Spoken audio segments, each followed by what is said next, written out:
اعوذ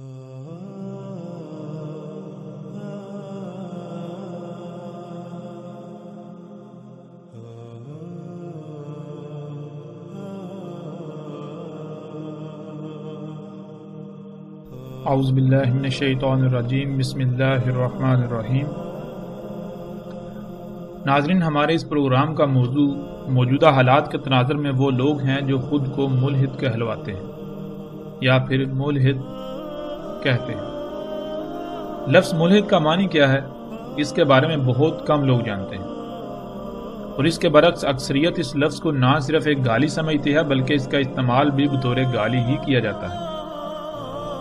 اور اگر کوئی اس لفظ کا معنی بیان کرے گا، یعنی اگر آپ اس طبقے سے اس لفظ کے بارے میں سوال کریں جو اسے بطور گالی استعمال کرتا ہے، تو اول تو یہ کہ جواب کی امید ہی نہیں، دوم اگر جواب ملے گا تو یہ کہا جائے گا کہ ملحد بے دین کو کہا جاتا ہے۔ مطلب یہ کہ جس کا کوئی دین نہیں، اور دین سے مراد کیا لیا جاتا ہے؟ دین سے مراد یہ لیا جاتا ہے کہ جیسے مسلمان، ہندو، عیسائی، بدھ مت وغیرہ، اور جو ان کے اندر مزید جو ہے وہ تقسیمیں، فرقے، مسالک، مختلف گروہ، تنظیمیں وغیرہ ہوتی ہیں، یعنی جس کا ان میں سے کسی کے ساتھ بھی تعلق نہ ہو، جو ان سب سے باغی ہو، آزاد ہو، وہ ملحد کہلاتا ہے۔ جس کا کسی بھی مذہب سے تعلق نہ ہو اسے ملحد کہا جاتا ہے۔ یا اس سے بڑھ کر ایک اور معنی بیان کیا جاتا ہے کہ جو اللہ گاڈ ایشور کو نہیں مانتا، یعنی کہ یہ کہتا ہے کہ یہ کائنات جو ہے وہ خود بخود سے بن رہی ہے اور خود بخود سے جو ہے یہ چل رہی ہے۔ حقیقت کیا ہے؟ حقیقت یہ ہے کہ لفظ ملحد کے ایسے معنوں میں کوئی حقیقت نہیں، بلکہ ملحد کہتے ہیں انسانوں کے لگائے ہوئے تمام تر دائروں سے آزاد ہو کر کسی بھی بات یا معاملے میں غور و فکر کر کے آزادانہ طور پر کسی نتیجے پر پہنچنے والا یا پہنچنا۔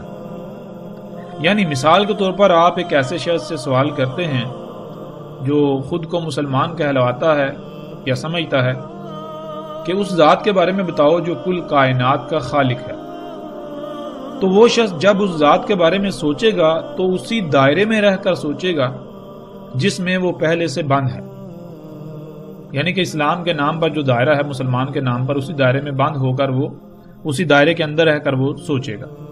جب وہ کسی دائرے میں رہ کر کسی بھی معاملے میں غور کرے گا تو لامحالہ نتیجہ وہی نکلے گا جو اس دائرے میں پہلے سے ہی طے شدہ ہے، کوئی نئی بات سامنے نہیں آئے گی۔ اسی طرح کسی ہندو سے سوال کریں، عیسائی سے کریں، سکھ سے کریں، کسی سے بھی سوال کریں تو وہ اس ذات کے بارے میں اسی نتیجے پر پہنچے گا جو نتیجہ پہلے سے اس دائرے میں طے شدہ ہے، جس دائرے میں اس نے اپنے آپ کو بند رکھ کر اس ذات کے بارے میں سوچا یا غور کیا۔ یعنی جیسے ہندوازم میں جو نتیجہ اللہ کے بارے میں، ایشور کے بارے میں، گاڈ کے بارے میں پہلے سے طے شدہ ہے، وہی سامنے آئے گا جب ہندوازم کے دائرے کے اندر رہ کر سوچا جائے گا۔ اسی طرح کسی بھی دائرے میں بند شخص سے سوال کریں تو نتیجہ وہی نکلے گا، وہی سامنے آئے گا جو پہلے سے طے شدہ ہے، کوئی نئی بات سامنے نہیں آئے گی۔ اس وقت تک جب تک کہ خود کو ان تمام تر دائروں سے آزاد کر کے آزادانہ طور پر ہر پہلو سے غور کر کے کسی نتیجے پر نہیں پہنچا جاتا۔ اور ایسا شخص جو خود کو ہر دائرے سے آزاد کر کے آزادانہ طور پر کسی بھی معاملے کی جانچ کرتا ہے، اس کی تحقیق کرتا ہے، اس میں غور و فکر کرتا ہے، اس کی حقیقت جاننے کے لیے کسی نتیجے پر پہنچتا ہے، جدوجہد کرتا ہے، یہاں تک کہ جب نتیجے پر پہنچتا ہے تو اس کے بعد بھی جب تک اس نتیجے پر سوالات کا سلسلہ تھم نہیں جاتا، سوالات کے پیدا ہونے کا سلسلہ تھم نہیں جاتا، اس وقت تک اس نتیجے کو تسلیم نہیں کرتا، اسے عربی میں ملحد کہتے ہیں۔ ناظرین، اس بات کی تفصیل کو بیان کرنا اس لیے ضروری تھا کیونکہ جب تک اس بات کو سمجھا نہیں جاتا آگے بات کرنے کا کوئی فائدہ نہیں تھا، اور نہ ہی کوئی فائدہ ہے۔ لفظ ملحد کو سامنے رکھتے ہوئے ہم ایک انتہائی اہم پہلو آج آپ کے سامنے رکھیں گے اور اسی پر بات ہوگی۔ وہ پہلو یہ ہے کہ محمد رسول اللہ صلی اللہ علیہ وآلہ وسلم کی ذات کو براہ راست نشانہ بنایا جا رہا ہے، اور پھر اس کے علاوہ اللہ کی ذات کو بھی براہ راست نشانہ بنایا جا رہا ہے۔ ایسے ایسے الفاظ استعمال کیے جا رہے ہیں، ایسی ایسی گالیاں دی جا رہی ہیں کہ جو کوئی بھی کیسا بھی شخص کیوں نہ ہو، یعنی کہ جو ذرا سا بھی غیر جانبدار ہو تو وہ سننا تسلیم نہیں کرے گا، خواہ وہ کسی مذہب سے تعلق رکھتا ہو، کسی فرقے سے، گروہ سے، یا کیسا بھی ہو۔ اگر وہ تھوڑا سا بھی اس کے اندر جو ہے وہ رائے برابر بھی غیر جانبدارانی کا عنصر موجود ہے تو وہ ایسی بات کو تسلیم کرنے کے لیے یا ایسی بات کو سننے کے لیے کبھی بھی تیار نہیں ہوگا۔ ہم صرف اور صرف ان لوگوں پر اس کا الزام عائد نہیں کریں گے جو براہ راست اللہ کی ذات پر اور محمد رسول اللہ صلی اللہ علیہ وآلہ وسلم کی ذات کو نشانہ بنا رہے ہیں، بلکہ ہم جذبات کی بجائے علم و حکمت سے کام لیتے ہوئے اس معاملے کی اصل وجہ اور حقیقت کو سامنے لائیں گے، اور پھر جو بھی اس کے ذمہ داران ہوں گے ان کو ننگا کریں گے، بالکل سامنے لائیں گے، ان کے چہروں پر پڑے دجل کے نقاب اتار دیں گے تاکہ حقیقت کیا ہے سب اپنی آنکھوں سے دیکھیں۔ تو ناظرین، ہم آتے ہیں اپنے موضوع کی طرف، اور سب سے پہلا سوال ہم کرتے ہیں ان لوگوں سے جو خود کو ملحدین کہلواتے ہیں، اور نہ صرف کہلواتے ہیں بلکہ پھر اس پر فخر بھی محسوس کرتے ہیں، اور عمل ان کا بھی بالکل ویسا ہی ہے جیسا الزام وہ اپنے مخالفین یعنی مذہبی طبقے اور ملائیت وغیرہ پر عائد کرتے ہیں۔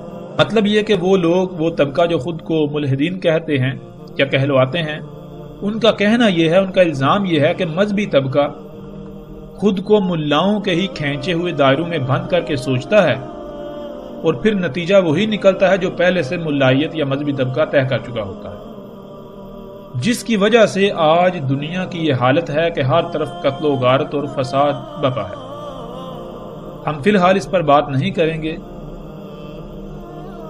لیکن ہم براہ راست ان لوگوں سے سوال کریں گے کہ جو خود کو ملحدین کہلواتے ہیں کہ اے ملحد، تم خود کو ملحد بھی کہلواتے ہو، اس کے باوجود اپنا عمل تو دیکھو، کیا تم اپنے دعوے میں سچے ہو؟ تو اے ملحد، تم اپنے ہی دعوے کو جو تمہاری بنیاد ہے اس کو دیکھو۔ اگر تم اپنے پہلے ہی دعوے میں غلط ثابت ہوگے تو تمہاری حیثیت و اہمیت کیا رہے گی؟ تمہاری کریڈیبلٹی کیا رہے گی؟ یعنی بات سیدھی سی ہے کہ جب تمہاری بنیاد ہی کالعدم ثابت ہو جائے، یعنی جس بنیاد پر تم دعویٰ کرتے ہو اگر اسی کا ہی وجود ختم ہو جائے، اسی کا وجود ہی ثابت نہ ہو، تو پھر تمہارا اپنا وجود بھی کالعدم ہو جاتا ہے، اس کی کوئی حیثیت و اہمیت و حقیقت نہیں رہتی۔ تو ہم سب سے پہلے تمہاری بنیاد کی حقیقت کو سامنے لانے کے لیے تم سے سوال کرتے ہیں۔ تم دعویٰ کرتے ہو کہ تم ملحد ہو، یعنی تمہاری بنیاد یہ ہے کہ تم کسی بھی معاملے پر جب بات کرتے ہو، کسی بھی پہلو پر بات کرتے ہو، تو سب سے پہلے خود کو تمام تر دائروں سے آزاد کر کے غور کرتے ہو، پھر جب کوئی نتیجہ سامنے آتا ہے تو اس نتیجے کو بھی اس وقت تک تسلیم نہیں کرتے کہ جب تک اس کے اوپر ویلڈ سوالات کا سلسلہ تھم نہ جائے۔ تو چلو بتاؤ، ہمارے سوال کا جواب دو۔ پہلا سوال یہ ہے کہ تم بذات خود ملا، پنڈت، پادری سمیت جتنا بھی مذہبی طبقہ ہے اس کو بالکل باطل سمجھتے ہو کہ ان کی نہ تو کوئی بنیاد ہے نہ ہی کوئی حقیقت، یعنی یہ سب فضولیات ہیں، ان کی کوئی اصل نہیں ہے، ان کی کوئی حقیقت نہیں، یہ سب ملا کے اپنے ہی دماغ کی اختراع ہے، یعنی کہ جو کچھ ملا یا جو مذہب ہے، یہ مذاہب تمام کے تمام یہ ملا، پنڈت، پادری یا مذہبی طبقے کی اپنے ہی دماغ کی اختراع ہے، اس سے بڑھ کر اور کچھ نہیں۔ اس بنیاد پر تمہارا کہنا یہ ہے کہ ملا یا مذہبی طبقے کی کوئی بنیاد نہیں، اس لیے ان کی کسی بھی بات کی کوئی اہمیت و حیثیت نہیں ہے۔ یہ لوگ یعنی یہ طبقہ دنیا میں بالکل وہی حیثیت رکھتا ہے جو حیثیت جسم میں ان جراثیموں کی ہوتی ہے جو جسم کو نقصان پہنچاتے ہیں، جن کے وجود کو مٹانا ناگزیر ہوتا ہے۔ یعنی کہ دنیا میں جب تک یہ مذہبی طبقہ موجود ہے دنیا ترقی نہیں کرے گی، ترقی کی راہ میں رکاوٹ رہے گی، دنیا کی اصلاح نہیں ہوگی، یہ نہیں ہوگا، وہ نہیں ہوگا، لہٰذا اس طبقے کو جو ہے وہ سرے سے یہ ختم کر دینا چاہیے، ان کو تو جو ہے وہ ایٹم بم مار کے ختم کر دینا چاہیے، یہ سب کو مٹا دینا چاہیے، یہ جو مذہبی طبقہ جتنا بھی ہے۔ بہرحال ٹھیک ہے، تمہاری بات ہم مان لیتے ہیں، ہم تمہاری بات سے اتفاق کرتے ہیں ایک لمحے کے لیے۔ اب اس بات کا جواب دو جن لوگوں کے وجود کے ہی تم قائل نہیں، جن کی ہر بات کو کوڑے کی ٹوکری میں پھینکنا چاہیے، انہی کے تراجم و تفاسیر کی بنیاد پر تم ایک ایسی شخصیت کی کردار سازی کر رہے ہو دن رات تم نے اس میں ایک کیا ہوا ہے، دن رات اس شخصیت کی ذات کے اوپر، پھر نہ صرف اس شخصیت بلکہ اللہ کی ذات کو بھی براہ راست نشانہ بنا رہے ہو، یعنی جس ذات کے بارے میں تمہارے پاس ایک حرف بھی ایسا نہیں جسے تم سچا ثابت کر سکو۔ اور پھر حقیقت کیا ہے؟ حقیقت یہ ہے کہ تم اپنی ہی خواہش، ضد، حسد، انا پرستی کے ایک نہیں بلکہ طرح طرح کے دائروں میں بند ہو کر اس شخصیت، اس ذات پر سوچتے ہو، اور نہ صرف انہی دائروں میں پہلے سے طے شدہ نتائج تک پہنچتے ہو، وہ نتائج سامنے آتے ہیں، بلکہ پھر ان کی کھل کر تشہیر بھی کرتے ہو۔ اگر تم ملحد ہو تو پھر یہ بتاؤ کہ جس شخصیت کی کردار سازی تم کر رہے ہو، اس شخصیت پر تم نے آزادانہ طور پر ہر دائرے سے نکل کر تحقیق کی، یا پھر پہلے تم نے خود ایک دائرہ کھینچا، وہ کیا کہ اس شخصیت کے بارے میں جاننے کے لیے، اس شخصیت پر تحقیق کرنے کے لیے، یا اس شخصیت کے اوپر بات کرنے کے لیے تم اسی طبقے کے لٹریچر، اسی طبقے سے استفادہ کرو گے، اسی طبقے کو بنیاد بناؤ گے جس کے وجود کے تم خود قائل ہی نہیں، یعنی صرف مذہبی طبقے کے لٹریچر کو ہی بنیاد بنایا جائے گا اور اس سے باہر نہیں نکلا جائے گا۔ تو اب تم خود بتاؤ کہ تم ملحد ہو یا پھر تمہاری حقیقت کیا ہے؟ تم نے اس دائرے کے اندر ایک اور چھوٹا دائرہ بھی کھینچا، چونکہ مذہبی طبقے کو تم اپنا دشمن تصور کرتے ہو، تو اس ضد اور دشمنی کی بنیاد پر تم ہر اس ذات کو نشانہ بناؤ گے جس سے وہ طبقہ مشتعل ہو، ان کے جذبات مجروح ہوں، بھڑکیں اور ان کو تکلیف ہو، یعنی ہر اس ذات کو، ہر اس ہستی کو، اس شخصیت کو نشانہ بناؤ گے جس شخصیت، جس ہستی، جس ذات کا بھی وہ دم بھرتے ہیں، جس سے وہ خوب کرتے ہیں، محبت کرتے ہیں، محبت کے دعوے دار ہیں۔ تو اے ملحدو، اے الہاد کے دعوے دارو، بتاؤ یہ ہے تمہارا الہاد؟ تم تو خود ان سے بھی چھوٹے اور حقیر ترین دائرے میں بند ہو جن پر تم خود دائروں میں بند ہونے کا الزام لگا رہے ہو، الزام لگاتے ہو۔ اب بتاؤ تمہاری اپنی اصل حقیقت کیا ہے؟ تمہاری بنیاد کیا ہے؟ تمہاری تو اپنی بنیاد ہی کالعدم ثابت ہوگی، بنیاد ہے ہی نہیں، تم تو اپنے پہلے ہی دعوے میں جھوٹے نکلے، یعنی کہ تم دنیا کو دھوکہ دینے کے لیے الہاد کی جو ہے وہ تم نے چھڑی استعمال کر رہے ہو، الہاد کو تم نے وہ ایک ڈال بنایا ہوا ہے اپنے لیے۔ تم دعوے دار اس بات کے ہو کہ تم ہر معاملے میں تمام تر لکیروں، حدود و قیود، دائروں سے آزاد ہو کر سوچتے ہو، اس کے بعد کسی نتیجے پر پہنچتے ہو، بلکہ اس سے بھی بڑھ کر جب تک اس نتیجے پر پیدا ہونے والے سوالات کا سلسلہ تھم نہ جائے اور تمہیں اطمینان نہ ہو جائے اس وقت تک تم نتیجہ تسلیم نہیں کرتے۔ تو بتاؤ جن ذاتوں کو دن رات تم نشانہ بنا رہے ہو ان کے معاملے میں تمہارا الہاد کہاں گیا؟ یعنی تم بھی بالکل اسی طرح منافق ہو جیسے تم اپنے مخالفین کو ثابت کرتے ہو، بلکہ تم تو ان سے بھی کئی گنا بڑھ کر بڑے ہی پختہ ترین اور ذلیل ترین منافق ہو۔ جو تم کہتے ہو حقیقت تمہاری وہ ہے ہی نہیں، حقیقت تم اپنی چھپاتے ہو۔ لفظ ملحد یا الہاد کا صرف تم اس لیے استعمال کرتے، اس لیے سہارا لیتے ہو تاکہ سامنے والا جو ہے اس کے اوپر ایک روب، ایک دبدبہ بیٹھ جائے کہ بھائی یہ تو ملحد ہے، ہم اس سے کیسے بات کر سکتے ہیں، اس نے تو جو بات کرے گا وہ ہر پہلو سے اس نے اس کے اوپر تحقیق کی ہوئی ہے، ریسرچ کی ہوئی ہے، غور کیا ہوا ہے، تو اس کا مقابلہ کیسے کیا جا سکتا ہے؟ صرف تم اس کا سہارا لیتے ہو، حقیقت کچھ اور ہے تمہاری۔ حقیقت کیا ہے؟ اللہ کے فضل سے ہم اس کو کھول کر رکھیں گے تمہارے سامنے۔ تو یہ بتاؤ کہ جب تم قرآن کی بات کرتے ہو، اس کی آیات کی بات کرتے ہو، تو تمہاری بنیاد تراجم و تفاسیر ہوتے ہیں۔ ان تراجم و تفاسیر اور روایات کی بنیاد پر تم قرآن میں اختلافات تلاش کر کے سامنے لاتے ہو اور اپنے سچا ہونے کا دعویٰ کرتے ہو۔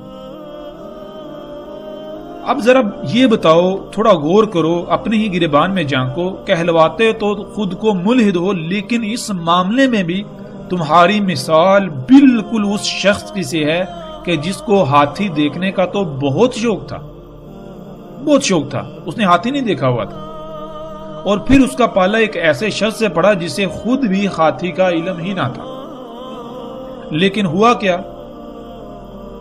وہ شخص جس سے اس کا پالا پڑا وہ الٹا ہاتھی گالا ہونے کا بھی دعوے دار تھا کہ میرے پاس ہاتھی ہے۔ اب کیا ہوا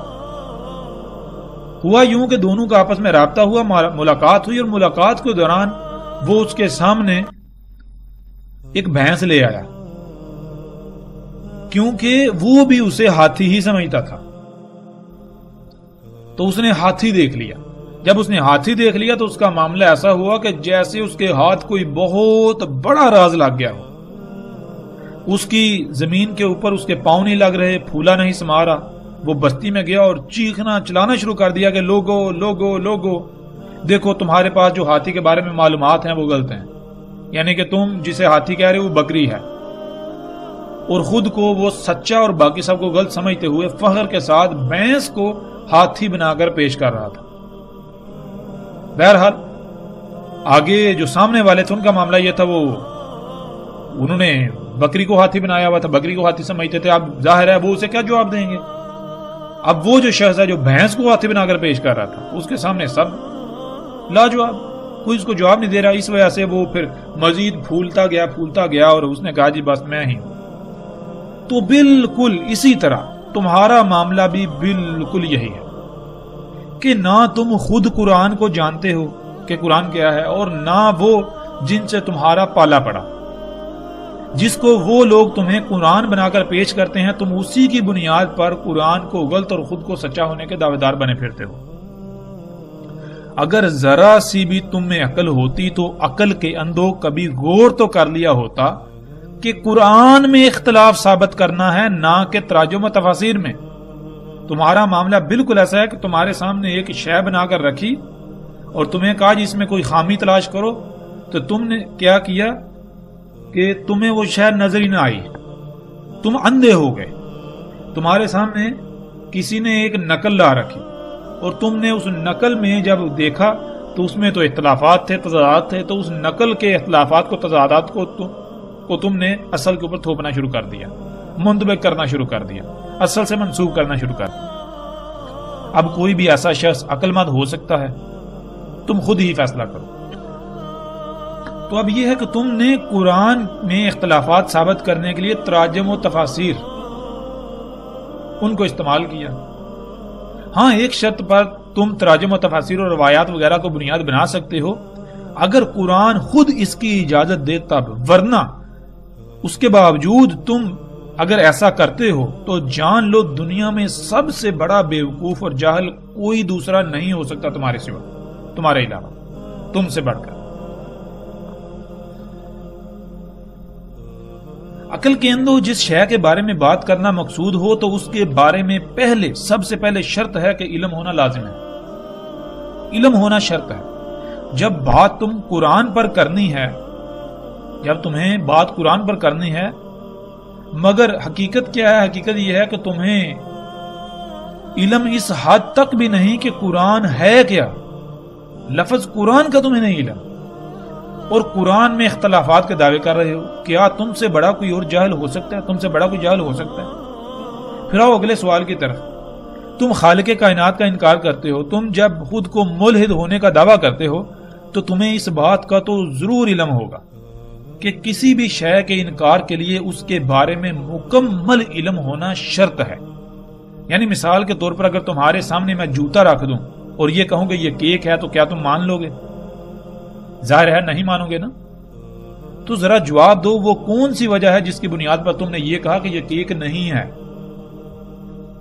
کیا وہ علم نہیں؟ یعنی تمہیں علم ہے کہ کیک کیا ہوتا ہے، اسی لیے تو تم نے کہا کہ یہ کیک نہیں ہے۔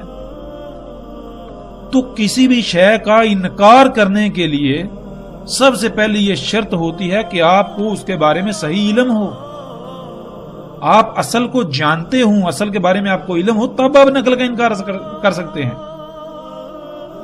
تو اصولاً دنیا کا کوئی ملحد ایسا نہیں ہے جو اس ذات کا انکار کرتا ہو جو خالق ہے، جو نظام چلا رہی ہے۔ اب وہ کیسی ہے، کیا ہے، وہ الگ موضوع ہے، بشرطے کہ وہ ملحد ہو، نہ کہ محض زبان سے دعوے دار اور عمل اس کے برعکس یعنی منافق۔ انکار اس ذات کا نہیں کیا جاتا، بلکہ انکار تو اس ذات کے بارے میں ملا، پنڈت، پادری وغیرہ کے خود ساختہ عقائد کا کیا جاتا ہے۔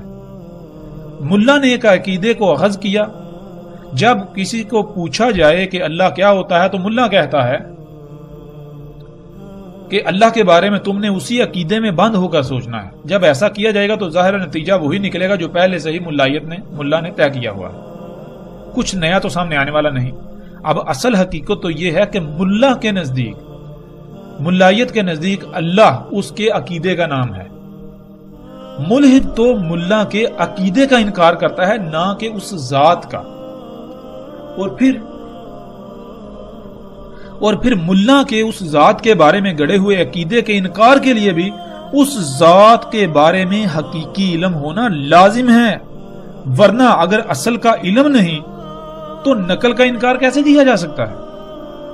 جو کام ملا کا تھا الٹا خود تم نے کر دیا۔ ملا کے عقیدے کا کفر ملا کے نزدیک اللہ کا کفر ہے، اور تم نے ملا کے عقیدے کا کفر کرنے کے بجائے الٹا اللہ کا کفر کر دیا، الٹا اللہ کا ہی کفر کر رہا ہے۔ اور پھر تو اس میں بھی محض جھوٹا ہے، کیونکہ تجھے اصل کا تو علم ہی نہیں۔ یعنی اگر تو ملا کے عقیدے کا بھی انکار کرتا ہے تو صرف اسی بنیاد پر کر سکتا ہے کہ تجھے اصل کا علم ہونا چاہیے۔ اگر تجھے اصل کا علم ہی نہیں تو تو کس بنیاد پر انکار کرے گا؟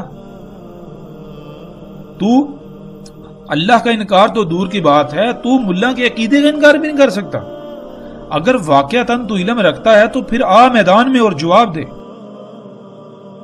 اگلا سوال، اے ملحد ہونے کے دعوے دار، چل اس بات کا جواب دے کہ تو نظریہ ارتقاء کا مکمل قائل ہے، نہ صرف قائل ہے، اس کی حمایت کرتا ہے اور اس کا پرچار بھی کرتا ہے، اس کو بالکل حق سچ تسلیم کرتا ہے۔ نظریہ ارتقاء کیا ہے اس پر ہم بعد میں تفصیل سے بات کریں گے، لیکن ہم یہاں جو بات کریں گے وہ یہ کہ ہم تیرے ہی الفاظ، تیرے ہی عقائد و نظریات، تیرے ہی علم سے، تیری ہی باتوں سے ہم تیری بنیاد ختم کر دیں گے۔ ہم تیری حقیقت تیرے ہی سامنے لا کھڑی کریں گے۔ تو خود ہے کیا؟ تیری بنیاد ہے ہی نہیں۔ تو ان سے بھی انتہائی گیا گزرا ہے جن پر تو یہ الزامات لگاتا ہے، جن کو تو کہتا ہے کہ ان کی کوئی حیثیت و اہمیت نہیں۔ ہم تجھے بتائیں گے تیری اہمیت و حیثیت کیا ہے، تیرے ہی سامنے تجھے ننگا کر دیں گے، تیری حقیقت کھول دیں گے۔ تو ناظرین، ہم آپ کو بتاتے چلیں کہ نظریہ ارتقاء، اس پر ہم تفصیل کے ساتھ بعد میں بات کریں گے، اور اس نظریہ ارتقاء جو ہے اس کی حقیقت کو ہم ایسے چاک کریں گے، ہاں جو اس میں حقیقت ہے وہ بھی آپ کے سامنے رکھیں گے، باقی جو کچھ انہوں نے اس سائنس کے نام پر اپنے مفادات کے حصول کے لیے دنیا کو دھوکہ دینے کے لیے بیچ میں ملاوٹیں کی، جو چیزیں سامنے رکھیں وہ بھی آپ کے سامنے رکھیں گے، سب ہر پہلو سے کھول کر سامنے رکھیں گے۔ لیکن یہ جان لیں کہ جو نظریہ ارتقاء ہے اس کی بنیاد کیا ہے۔ نظریہ ارتقاء کی بنیاد 4 اصول ہیں، 4 اصول، اور وہ 4 اصول کیا ہیں؟ وہ سائنس کے اصول ہیں، یعنی کہ سائنس ان کو تسلیم کرتی ہے، وہ باقاعدہ تحقیق اور ثابت شدہ ہیں سائنس کے نزدیک۔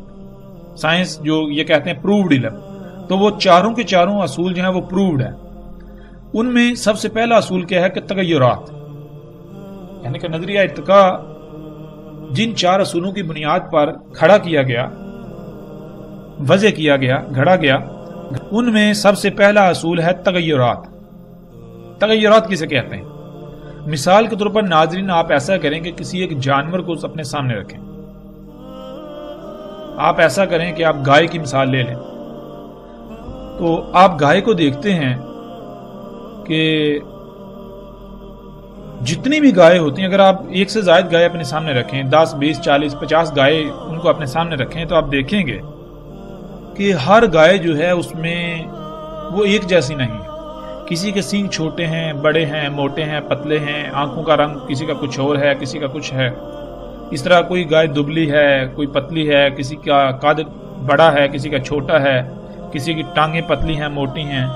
یعنی کہ آپ کو یہ جو تبدیلیاں ہیں یہ نظر آئیں گی، تبدیلیاں نظر آئیں گی۔ اور یہ تبدیلیاں کیوں ہوتی ہیں، کیوں واقع ہوتی ہیں؟ یہ ہوتی ہیں جو جس فارمولے سے اس مخلوق کو خلق کیا گیا، اس فارمولے کے اندر جو تبدیلیاں ہوتی ہیں وہ کیا ہے؟ اس فارمولے کو یہ سائنس جو ہے یہ کہتے ہیں جی ڈی این اے، اور ڈی این اے کے اندر جو جزوی معلومات ہوتی ہیں ان کو کہتے ہیں جینز۔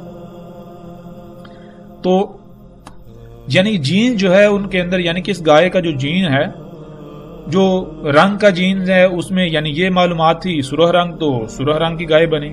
اس کے یعنی سینگوں کے جین میں یہ انفارمیشن تھی، اس انفارمیشن کے مطابق جو ہے وہ سینگ وجود میں آئے.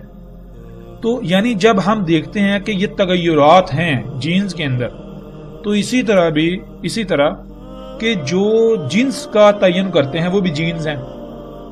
جب جینز کے اندر تبدیلی ممکن ہے، اٹل حقیقت ہے، ہم دیکھتے ہیں وہ تبدیل ہوتے ہیں، ان کے اندر تبدیلیاں ہیں چھوٹی بڑی سطح پر، تو جو جنس کے جو جینز ہیں ان میں بھی تبدیلی ممکن ہے اور تبدیلی ہوتی ہے. اسی وجہ سے پھر قد چھوٹا بڑا وہ شکلوں میں فرق ہوتا ہے. تو اس حد تک تبدیلی ہونا کہ جنس مکمل طور پر تبدیل ہو جائے. اس سے کیا ہوتا ہے؟ اس سے پھر کائنات میں نئی مخلوقات آتی ہیں، یعنی کہ ایک ہی مخلوق سے آگے دوسری مخلوق آئی، اسی سے تیسری، اس سے چوتھی، پانچویں، اس طرح یہ سلسلہ جو ہے وہ کبزیر ہوا.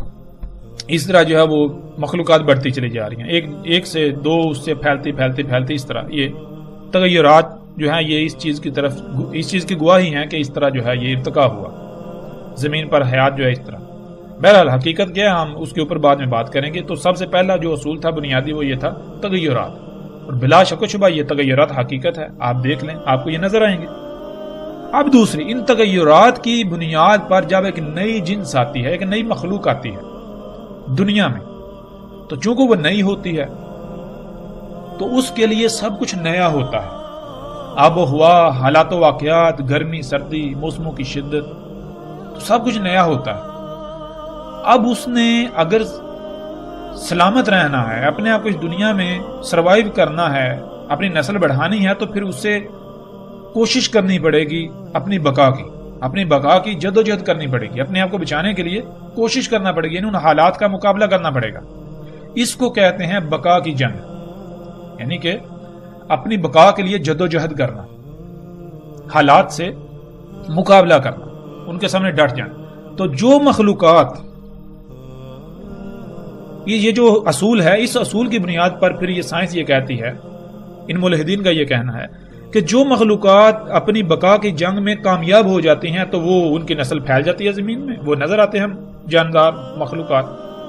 اور جو اپنی بقا کی جنگ ہار جاتی ہیں، جو مخلوقات اپنی بقا کی جنگ ہار جاتی ہیں تو فطرت ان کو فنا کر دیتی ہے، ان کے یعنی کہ وہ خاتمہ ہو جاتا ہے ان کا.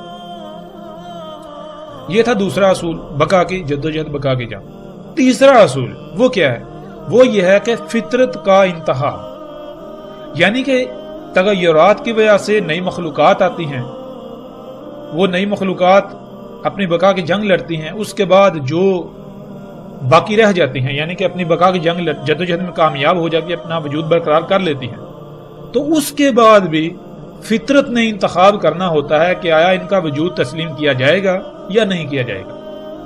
تو وہ کیا ہوتا ہے کہ فطرت یہ کہتی ہے کہ جو میرا متی رہے گا، جو میرا فرما بردار رہے گا، جو میرا تابع رہے گا، یعنی کہ جو فطرت کے قوانین کی وائلیشن نہیں کرے گا، جو فطرت کی ضد نہیں بنے گا، جو فطرت کے ساتھ دشمنی نہیں کرے گا، فطرت کے اوپر قائم ہو جائے گا، جو فطرت کو تسلیم کر لے گا، اس کے اندر ڈھل جائے گا، تو فطرت اس کا وجود تسلیم کرتی ہے، اس کو جگہ دیتی ہے. لیکن اگر کوئی فطرت سے مطابقت نہ رکھے، یعنی فطرت سے دشمنی کرے، فطرت کے خلاف چلے، فطرت کے قوانین کی وائلیشن کرے، تو پھر فطرت جو ہے اس کو فنا کر دیتی ہے، اس کا وجود ختم کر دیتی ہے، مٹا دیتی ہے. اب ناظرین، جو چوتھا اصول ہے وہ انہی 3 بنیادی اصولوں کا نچوڑ ہے. تو اس کے اوپر ہم نہیں جائیں گے، اس لیے کیونکہ ہمارا جو اصل نقطہ ہے وہ تھا یہ ان 4 بنیادی اصولوں میں سے یہ جو اصول ہے فطرت کا انتخاب، یعنی اگر انگلش میں کہیں تو نیچرل سلیکشن. فطرت جس کا انتخاب کرتی ہے وہ مخلوقات جو ہے وہ زمین پر دنیا میں رہ سکتی ہیں. فطرت جسے ریجیکٹ کر دے، مسترد کر دے، تو ان کا وجود کالعدم ہو جاتا ہے، وہ فنا ہو جاتی ہیں، فطرت انہیں مٹا دیتی ہے. لیکن اس کے لیے فطرت جو ہے وہ خود سے نہیں کرتی کہ دیکھو اس کو ہٹا دیا جائے، مٹا دیا جائے، اس کو رکھا جائے، نہیں. اس کے لیے یہ ہے کہ مخلوقات کے اوپر ڈیپینڈ کرتا ہے، ان کے اوپر منحصر ہے کہ آیا وہ فطرت کے اوپر قائم ہوتی ہیں، فطرت سے مطابقت رکھتی ہیں، یا پھر وہ فطرت کے خلاف عمل کرتی ہیں، فطرت کے خلاف چلتی ہیں، فطرت کے قوانین جو ہیں اس کی وائلیشن، اس کی مخالفت کرتی ہیں، اس کے برعکس چلتی ہیں. تو جو فطرت سے مطابقت نہیں رکھیں گی، جو مخلوقات جو فطرت سے دشمنی کریں گی، تو فطرت ان کو فنا کر دے گی، ان کو مٹا دے گی، ان کو کالعدم کر دے گی۔ یہ اٹل حقیقت ہے، اس سے آپ بھاگ نہیں سکتے، اس کا آپ انکار نہیں کر سکتے۔ اب ناظرین، نظریہ ارتقاء کی بنیاد جو 4 اصولوں پر کھڑی ہے، جو 4 بنیادی اصول ہیں، ان میں سے ایک اصول جو آپ کے ہم نے سامنے رکھا وہ یہ ہے، نیچرل سلیکشن، فطرت کا انتخاب۔ اب اس اصول کو سامنے رکھیں، اور اب اس اصول کو سامنے رکھتے ہوئے وہ لوگ جو خود کو ملحدین کہلواتے ہیں اور کہتے ہیں، پھر وہ دن رات رٹا لگاتے ہیں کہ مذہب نے انسانیت کو کیا دیا،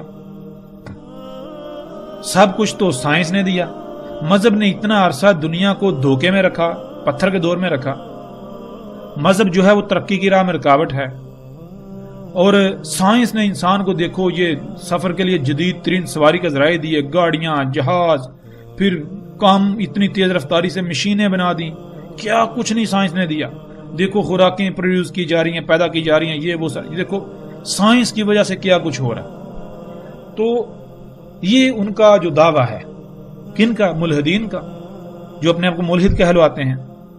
اور اس کے علاوہ وہ تمام کے تمام لوگ ہی ہمارے یہاں مخاطب ہیں جو خود کو مذہب کے لبادے میں چھپا کر حقیقتاً وہ بھی اسی صف میں کھڑے ہیں جس صف میں خود کو ملحد کہلوانے والے کھڑے ہیں۔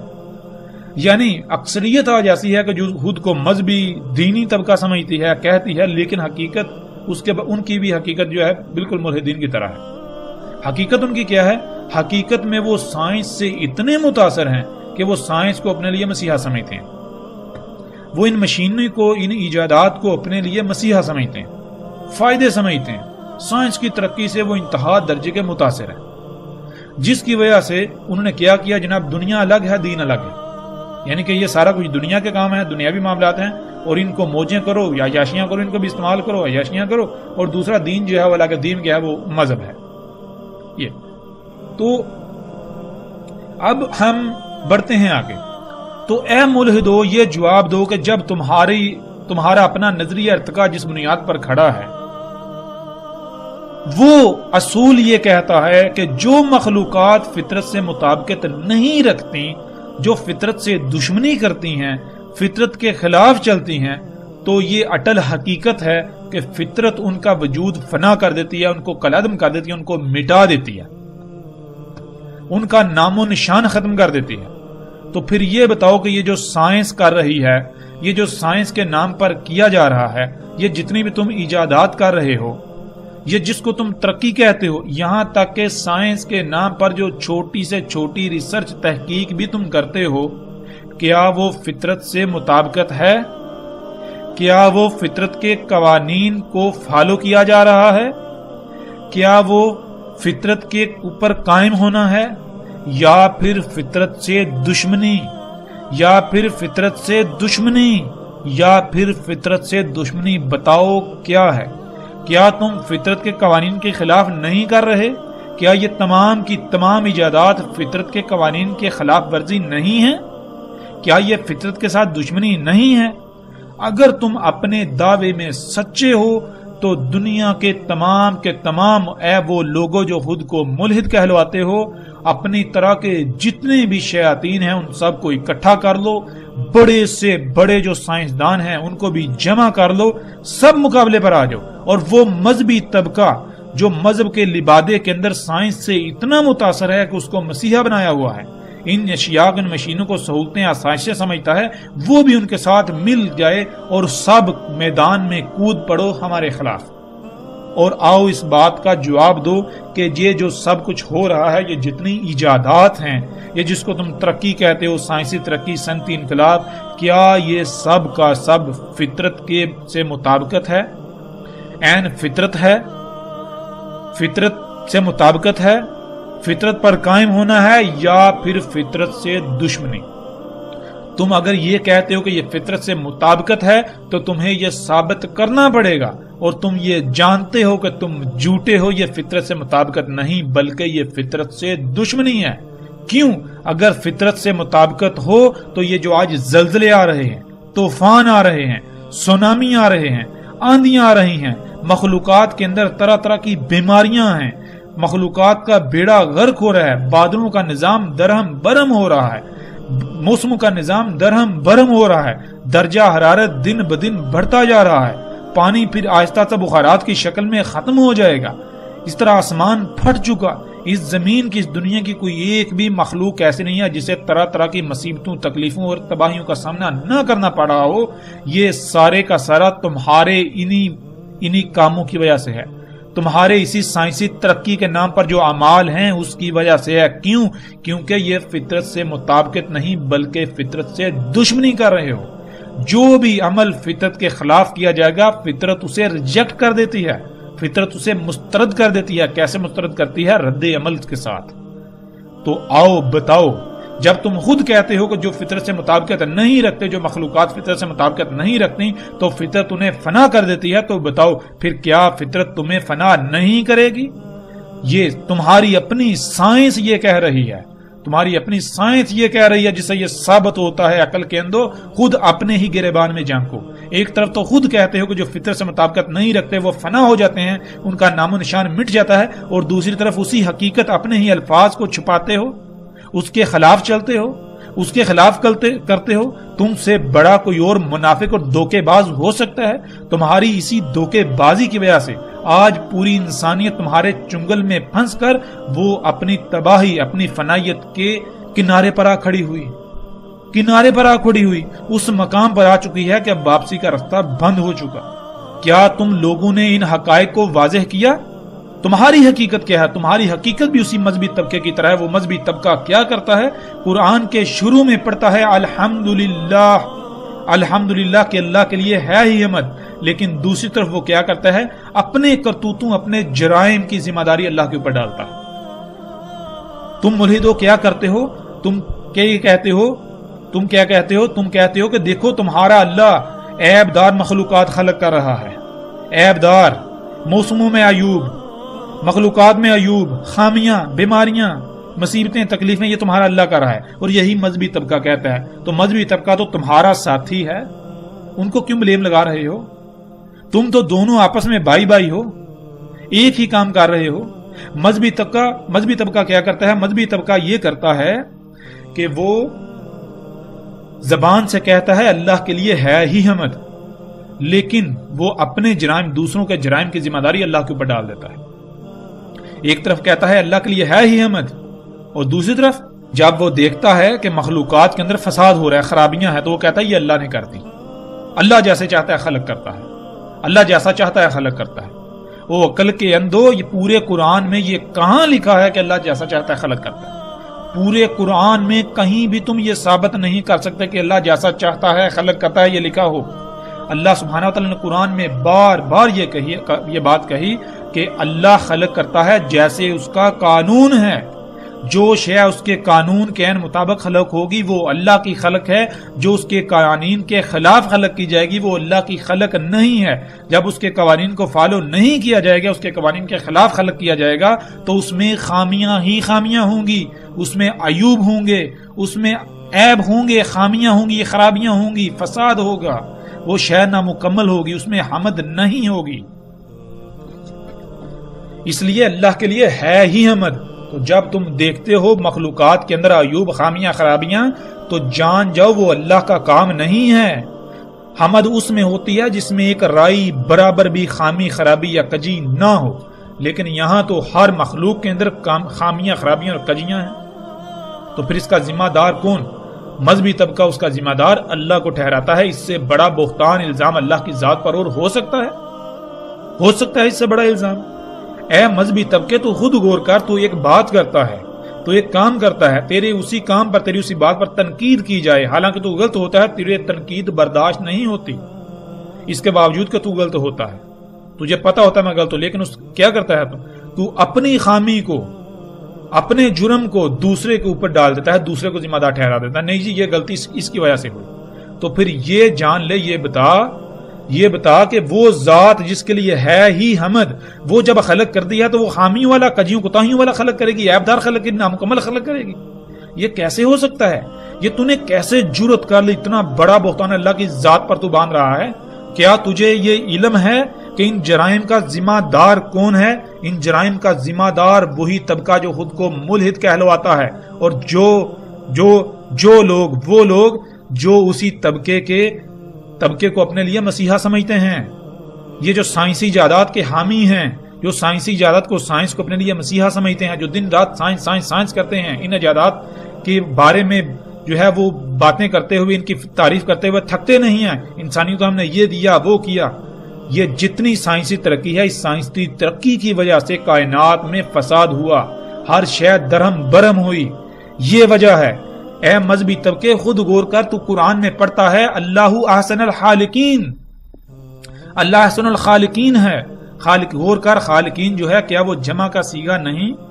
کیا خالقین ایک خالق کو کہا جاتا ہے یا ایک سے زیادہ خلق کرنے والوں کو؟ جب خالقین جمع کا صیغہ ہے، ایک سے زائد خلق کرنے والے ہوتے ہیں، تو اللہ کہہ رہا ہے ان ایک سے زائد خلق کرنے والوں میں صرف اور صرف اللہ ہے جو احسن ہے، جو احسن خلق کرتا ہے۔ احسن کسے کہتے ہیں؟ جس سے بہتر، جس سے بہترین اور کچھ ہو ہی نہیں سکتا۔ تو اس کا مطلب کیا ہے؟ اللہ کے علاوہ اور بھی خالق ہیں، وہ جو بھی خلق کریں گے ان میں نقائص ہوں گے، خامیاں ہوں گی، خرابیاں ہوں گی، کمیاں ہوں گی، کوتاہیاں ہوں گی، کجیاں ہوں گی۔ اللہ جو ہے وہ ہر لحاظ سے احسن خلق کرتا ہے۔ کیا تو نے قرآن میں یہ نہیں پڑھا کہ اللہ سبحانہ و تعالیٰ نے قرآن میں بالکل واضح کہا کہ اس نے جو بھی خلق کیا ہر لحاظ سے مکمل پرفیکٹ خلق کیا، پھر وہ خلق کر کے اس مخلوق کی ضروریات کیا ہیں بھول نہیں گیا تھا۔ اس نے اس کائنات میں سب کچھ مکمل پرفیکٹ، ہر لحاظ سے پرفیکٹ خلق کیا، اس میں رائی برابر بھی کوئی کمی یا کجی نہیں چھوڑی۔ جب ایسا ہے تو پھر اے مذہبی طبقے، تو کیوں الٹا الزام اللہ تعالیٰ کے اوپر عائد کرتا ہے؟ اے ملحدین، بتاؤ یہ جرائم کن کے ہیں؟ آج زلزلے آ رہے ہیں تو ان کا ذمہ دار کون؟ بتاؤ یہی سائنس، یہ مشینیں جب تم خلق کرتے ہو تو فطرت کو وائلیٹ کرتے ہو، فطرت کے قوانین کے خلاف کرتے ہو، فطرت سے دشمنی کرتے ہو، جس کی وجہ سے رد عمل آتے ہیں۔ پہاڑوں کو کاٹتے ہو، زمین کا توازن بگڑتا ہے، زلزلے آتے ہیں۔ زمین کو پھاڑتے ہو، کھوتے اس کے اندر جو اللہ سبحانہ نے غیب جو چھپا کر مخلوقات رکھ دی ان کو ان کے مقامات سے ہٹاتے ہو۔ اللہ نے ہر شے میں توازن قائم کیا، وہ توازن بگڑتا ہے جس کی وجہ سے یہ سب کچھ ہو رہا ہے۔ بتاتے کیوں نہیں اگر تم سچے ہو؟ اے ملحدو، اپنے جرائم کو چھپاتے ہو اور اپنے جرائم کا ذمہ دار اللہ کی ذات کو ٹھہراتے ہو۔ تم سے بڑا کوئی منافق اور ہو سکتا ہے؟ اے ملحدو، ایک طرف تم جرائم کرتے ہو، جب اس کا رد عمل آتا ہے، جب اس کا نتیجہ سامنے آتا ہے تو کیا کہتے ہو کہ یہ گاڈ کا کیا ہوا ہے، یہ اللہ کا کیا ہوا ہے، یہ اللہ نے کیا۔ یہ کیا ہے جی؟ یہ نیچرل ڈیزاسٹرز ہیں، قدرتی آفات ہیں۔ اے عقل کے اندو، تم ثابت کرو یہ کیسے قدرتی آفات ہیں۔ یہ تمہارے اپنے اعمال، جو تمہارے جرائم ہیں، انہی کے تو نتائج ہیں۔ جب تم اپنے دعوے میں سچے ہو تو اپنے جرائم جو ہیں ان کے نتائج کو بھی تو تسلیم کرو۔ ان کو تسلیم کیوں نہیں کرتے؟ جب نتائج سامنے آتے ہیں تو اس کا ذمہ دار اللہ کی ذات کو ٹھہراتے ہو، اس میں جو فائدوں کا پہلو ہے اس کو اپنی طرح منسوب کرتے ہو۔ یعنی تم نے گاڑیاں خلق کی تو جو فائدے کا پہلو اس کو اپنی طرح منسوب کرتے ہو۔ ہم نے بڑا کارنامہ انجام دیے، دیکھو ہم نے تمہارے لیے مسیحا ہے، دیکھو کیا کیا بنایا، ہم تو انسانیت کے لیے کیا کر رہے ہیں، ہم تو اصلاح کر رہے ہیں، فلاح کر رہے ہیں۔ لیکن جب انہی گاڑیوں سے جب دھواں نکلتا ہے جس سے پورا آسمان، یہ فضا زہریلی گیسوں سے بھر چکی، جس سے کوئی ایک بھی انسان ایسا نہیں ہے جو طرح طرح کی بیماریوں کا شکار نہ ہو، اس کو بیماریاں لاحق نہ ہوں، تمام کی تمام مخلوقات جو ہے ان کو طرح طرح کی اذیتوں کا سامنا ہے تمہاری اس کرتوتوں کی وجہ سے، تو اس اپنے ان جرائم کو نیچرل ڈیزاسٹرز قرار دیتے ہو، یعنی کہ اللہ کے کام کی قرار دیتے ہو کہ یہ اللہ نے کیا ہے۔ تم سے بڑا کوئی منافق، جھوٹا اور مکار ہو سکتا ہے؟ اے ملحدو، اے سائنس دانو، آؤ میدان میں۔ اور اے وہ مذہبی طبقہ جو یہ کہتا ہے کہ یہ بارشیں اللہ برسا رہا ہے، یہ زلزلے اللہ لا رہا ہے، یہ طوفان اللہ لا رہا ہے، یہ اللہ کا رہا ہے، یہ اللہ کا رہا ہے، تم بھی میدان میں اگر سچے ہو تو یہ جو الزامات اللہ کی ذات پر عائد کرتے ہو ان کا دفاع کرو، ان کو سچا ثابت کرو، آؤ میدان میں۔ ایک طرف تو تم مذہبی طبقہ اور ملحد ایک دوسرے کے دشمن نظر آتے ہو، لیکن حقیقت میں تم دونوں ایک دوسرے کے حامی ہو، حمایتی ہو، دونوں ایک دوسرے کو تقویت فراہم کرتے ہو۔ جرائم ملحد کرے، ملا کیا کرتا ہے؟ اس کا ذمہ دار اللہ کی ذات کو ٹھہرا دیتا ہے۔ پھر جرائم مذہبی طبقہ کرے تو ملحد کیا کرتا ہے؟ اس کا ذمہ دار اللہ کو اور ان شخصیات کو ٹھہراتا ہے۔ کہ جن کے بارے میں وہ ایک رائی برابر بھی علم نہیں رکھتا. تم تو دونوں بائی بائی ہو، یہ ہے تمہاری حقیقت. تو بہرحال جو ہم بات کر رہے تھے وہ بات یہ ہے کہ جب سائنس خود یہ کہتی ہے، نظریہ ارتقاء جس بنیاد پر کھڑا ہے وہ اصول یہ کہتا ہے کہ جو مخلوقات فطرت سے مطابقت نہیں رکھتی، فطرت انہیں فنا کر دیتی ہے، تو پھر آج جتنی یہ سائنسی ترقی ہے، جو انسان آج عمال کر رہے ہیں، کیا یہ فطرت سے مطابقت ہے؟